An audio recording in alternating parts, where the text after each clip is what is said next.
Hello everyone, welcome to extra marks NEET channel. ये है NEET के अनलिमिटेड प्रैक्टिस का प्लेग्राउंड और यहाँ हम करने वाले हैं ढेर सारे क्वेश्चंस की प्रैक्टिस विद एआई की एक्स्ट्रा पावर। मैं हूँ डॉक्टर शौमी और हम आज डिस्कस करने वाले हैं इलेक्ट्रोकेमिस्ट्री चैप्टर, जो कि फिजिकल केमिस्ट्री का बहुत ही इंपॉर्टेंट चैप्टर है। लेकिन सबसे पहले हम देखते हैं इलेक्ट्रोकेमिस्ट्री में किस टाइप के क्वेश्चंस नीट में आए हैं। So what have I done, मैंने इलेक्ट्रोकेमिस्ट्री चैप्टर को 3 इंपॉर्टेंट टॉपिक्स में डिवाइड कर लिया है। एक तो हमारा गैल्वेनिक सेल, जहाँ पे हम नर्न्स इक्वेशन बेस्ड क्वेश्चंस भी डिस्कस करते हैं। फिर मैंने कंडक्टेंस में डिवाइड किया है एंड मैंने इलेक्ट्रोलिसिस या इलेक्ट्रोलिटिक सेल में डिवाइड किया है। बेसिकली एवरी ईयर इलेक्ट्रोकेमिस्ट्री से 1 या 2 क्वेश्चन तो आता ही आता है।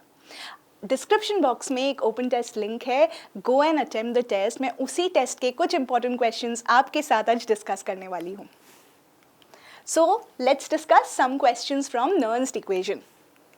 सो जो पहला क्वेश्चन है ये एक नीट PYQ है, ये 2016 में आया है और यहाँ पे पूछा गया है for a given reaction E0 has a negative value. So E0 की वैल्यू नेगेटिव दिया हुआ है, इसका मतलब हम डिस्कस कर रहे हैं नॉन स्पॉन्टेनियस प्रोसेस के बारे में।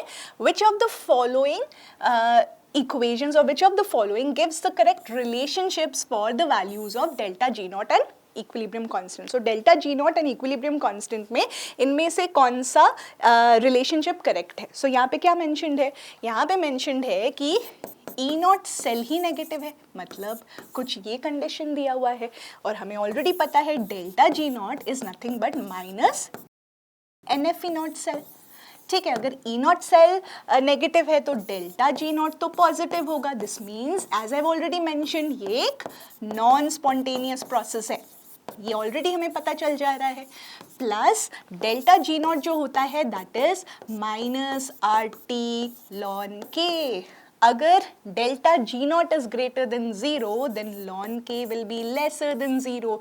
This means K equilibrium will be lesser than 1. So what is the correct answer to this question? The correct answer to this question is A, delta G0 is greater than 0 and K equilibrium is lesser than 1. अब हम एक और question practice करेंगे। This is from NEET 2024 और यहाँ पे पूछा गया है standard cell potential of the following cell. So E0 की वैल्यू हमें ऑलरेडी 0.32 वोल्ट दी हुई है और यहाँ पे आपको ऑलरेडी एक सेल दिया हुआ है। ठीक है, आपको कैलकुलेट करना है standard Gibbs energy change. This means आपको कैलकुलेट करना है डेल्टा G0 की वैल्यू और यहाँ पे जो सेल रिएक्शन ऑलरेडी दिया हुआ है। Now there are 2 ways, either आप सेल रिएक्शन से हाफ सेल्स को लिखो, हाफ सेल रिएक्शन को लिखो, या फिर आप जो हमें सेल रिएक्शन मेंशन्ड है, जो सेल रिएक्शन मेंशन्ड है, आप सेल रिएक्शन से हाफ रिएक्शंस लिख लो। मैं क्यों लिख रही हूँ हाफ रिएक्शंस? बिकॉज मुझे कैलकुलेट करना है n, और मुझे n क्यों कैलकुलेट करना है, let me make it very very clear. n हम इसलिए कैलकुलेट कर रहे हैं क्योंकि हमें यहाँ पे डेल्टा G0 निकालना है, जो कि हम ऐसे निकालने वाले हैं, minus NF-E0 cell where F is the Faraday's constant, N is the number of electrons lost or gained. ठीक है, सो कैसे करेंगे सॉल्व? सो हमें already as you can see I am just writing the cell reaction. Cell reaction कुछ ऐसा दिया हुआ है।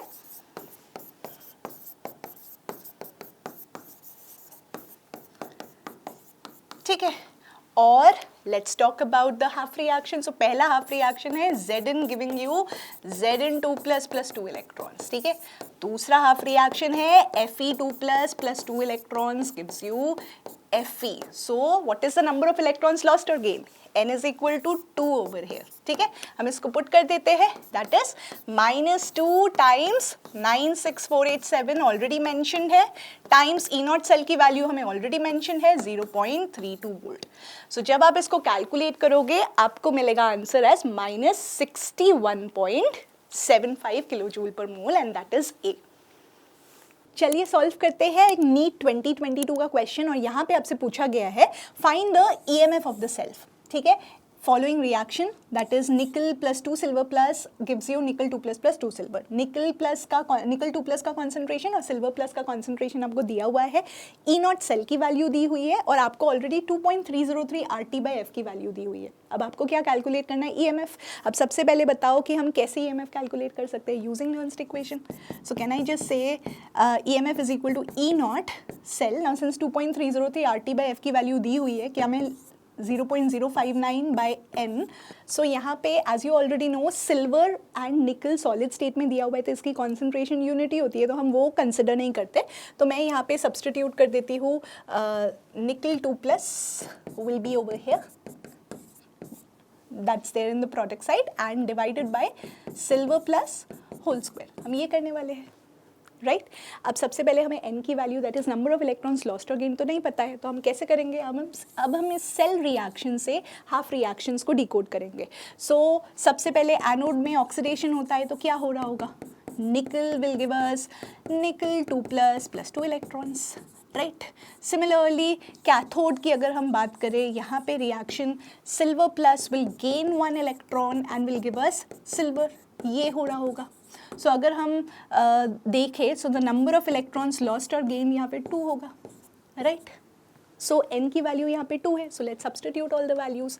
ठीक है. So can I just say E is equal to E not. E not की क्या वैल्यू दी हुई है? 1.05 माइनस 0.059 बाई 2.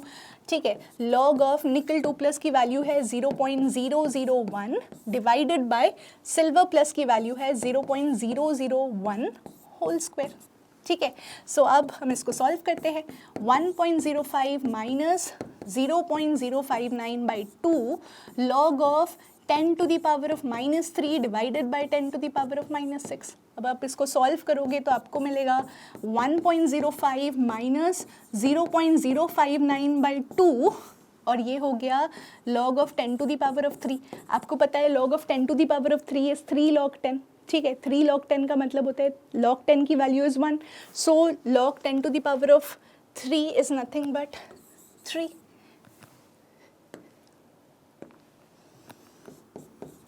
ठीक है. जब आप इसको सॉल्व करोगे सो आपको मिलेगा 1.05 माइनस 0.059 इंटू 1.5 और if you solve it you'll get the correct answer as 0.9615. अब हम कुछ क्वेश्चन सॉल्व करने वाले हैं from electrolysis and electrolytic sales.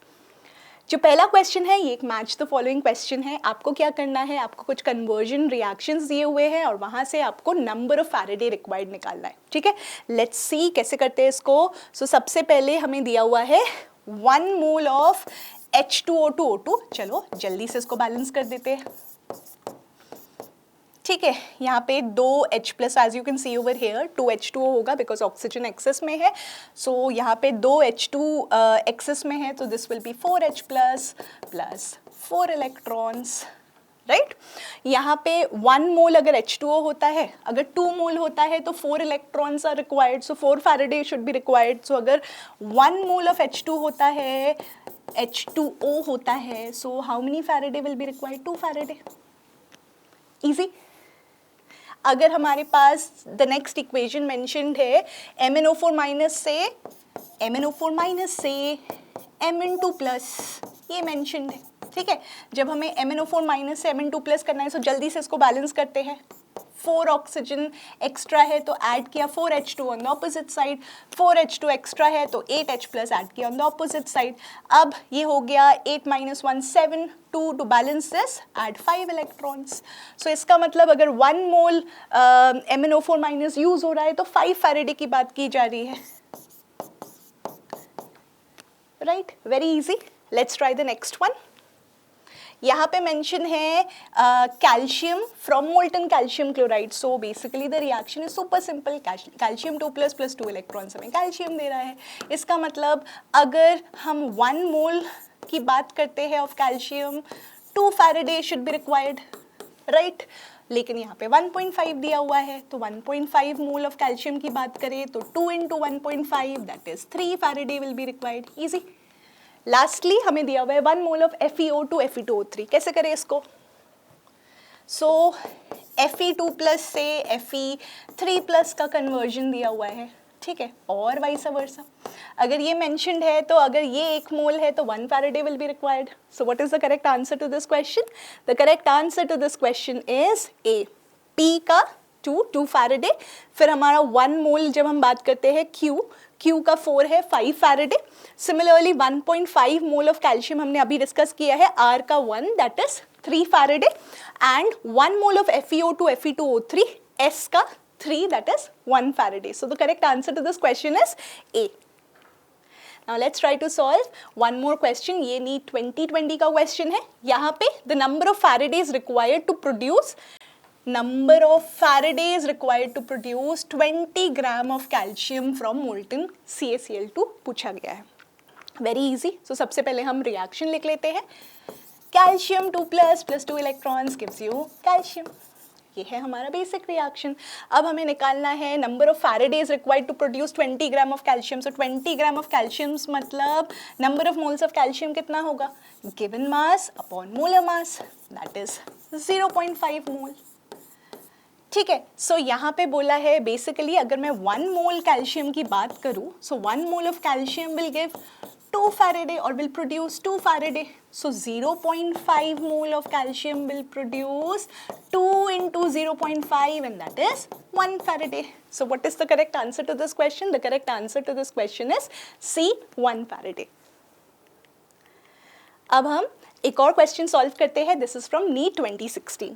यहाँ पे बोला गया है during the electrolysis of molten sodium chloride. So क्या हो रहा है? इलेक्ट्रोलिसिस हो रहा है मोल्टन सोडियम क्लोराइड का, और पूछा गया है time required to produce, this is the number of moles of chlorine gas using a current of 3 amperes. Very simple.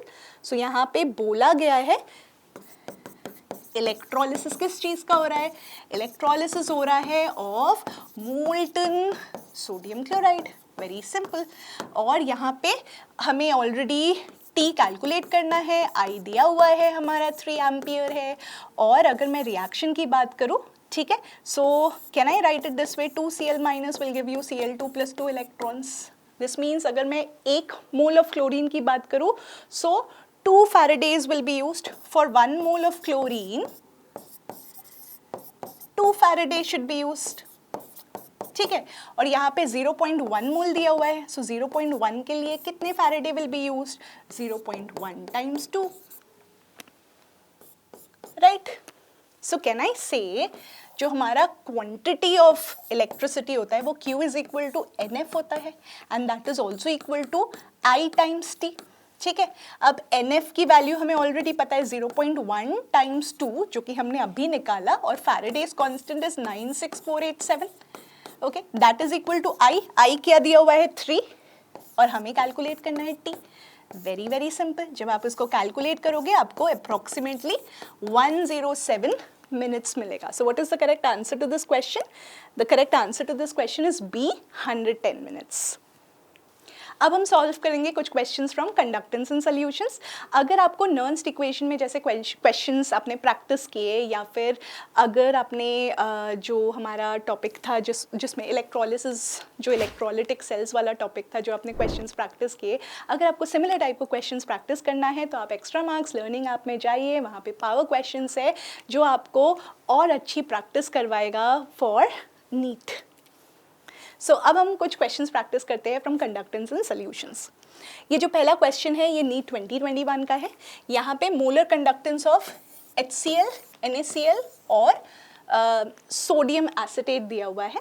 ठीक है, इनके वैल्यूज 426, 125 और 91 पर ओम सेंटीमीटर स्क्वायर पर मोल दिया हुआ है। आपको कैलकुलेट करना है molar conductance for acetic acid. So जल्दी से बताओ कौन सा लॉ यहाँ पे यूज़ हो रहा है? यहाँ पे कोलरॉश लॉ यूज़ हो रहा है। सो अगर मैं according to the Kohlrausch law अगर मुझे molar conductance for acetic acid निकालना है तो मैं कैसे निकालूंगी? Very simple. मुझे basically molar conductance value of sodium acetate plus molar conductance value of HCl minus molar conductance value of NaCl करना पड़ेगा। अगर मैं ये सारे वैल्यूज़ पुट करूँगी तभी मुझे lambda CH3CO minus plus lambda H plus की वैल्यू निकल जाएगी। सो सबसे पहले मैंने पुट कर दिया सोडियम एसिटेट की value, that is 91 plus 426 minus 125। जब आप ये सारे वैल्यूज पुट करोगे तो आपको आंसर मिल जाएगा 390 ohm inverse centimetre square per mole, right. Now let's try one more question. जो ये अगला क्वेश्चन है ये नीट 2023 का है। सो यहाँ पे conductivity of centimolar solution of KCl at 25 degree Celsius दिया हुआ है। तो बेसिकली यहाँ पे कंडक्टिविटी मेंशन है, ठीक है, और यहाँ पे रेजिस्टेंस भी मेंशन्ड है 60 ओम। आपको कैलकुलेट करना है cell constant, that is G star. So basically आपको ऑलरेडी पता है, अगर मैं कंडक्टिविटी की बात करूँ, conductivity is nothing but conductance times cell constant. Very easy. Cell constant की वैल्यू आपको निकालनी है। कैसे निकालेंगे? वेरी इजी, आपको बस specific conductance divided by conductance करना है या specific conductance divided bye 1/r करना है, दैट्स इट। सो आपको कैपा की वैल्यू दी हुई है 0.0210 टाइम्स r की वैल्यू में 60 दी हुई है। जब आप इसको मल्टीप्लाई करोगे तो आपको करेक्ट आंसर मिल जाएगा, that is 1.26 centimetre inverse. Now we are going to practice one more question और ये नीट 2025 का क्वेश्चन है। So let's try to do it together. यहाँ पे molar conductivity value of monobasic weak acid is 90, ये mentioned है। और यहाँ पे एक्सटेंट ऑफ डिसोसिएशन मतलब आपको अल्फा पूछा गया है। So how do we do it? Very simple. तो हमें ऑलरेडी पता है alpha is equal to lambda m by lambda m infinity। So सबसे पहले हम from the data that is given in the bracket, that is अगर हमें basic weak acid दिया हुआ है, so HA will dissociate to give you H plus plus A minus. सो हमें क्या करना है, हमें लैम्डा इन्फिनिटी HA का निकालना है। कैसे निकालेंगे? Lambda infinity H plus plus lambda naught, मैं इसको एग्जैक्टली वैसे ही लिखती हूँ जैसे यहाँ पे मेंशन्ड है, so that you don't get confused. Lambda not plus और ये हो गया हमारा lambda not minus. So H plus की वैल्यू यहाँ पे दी हुई है 349.6 और लैम्डा नॉट इन्फिनिटी की वैल्यू, लैम्डा नॉट माइनस की वैल्यू दी है 50.4। When you add it you are going to get 400 siemens centimetre square mole inverse as the answer. अब हम क्या करेंगे? अब हम सारे वैल्यूज यहाँ पे पुट कर देंगे। ऑलरेडी हमें मोलर कंडक्टिविटी की वैल्यू क्या दी हुई है? 90। सो 90 डिवाइडेड बाय 400, ठीक है। अब let's look at the options. यहाँ पे ऑप्शंस में परसेंटेज नहीं दिया हुआ है, सो सिंस द ऑप्शन में परसेंटेज नहीं दिया हुआ है तो अगर आप इसको सॉल्व करोगे आपको 0.225 मिल जाएगा। So what is the correct answer to this question? C 0.225। अब ये थे कुछ important questions from the open test which is given in the description box. अगर आपने अभी तक अटेम्प्ट नहीं किया है तो जल्दी से अटेम्प्ट कीजिए ओपन टेस्ट को। एंड ये थे सबसे important questions of electrochemistry. I hope you found this session helpful. For more practice based content subscribe to our extra marks NEET channel. Till then keep learning.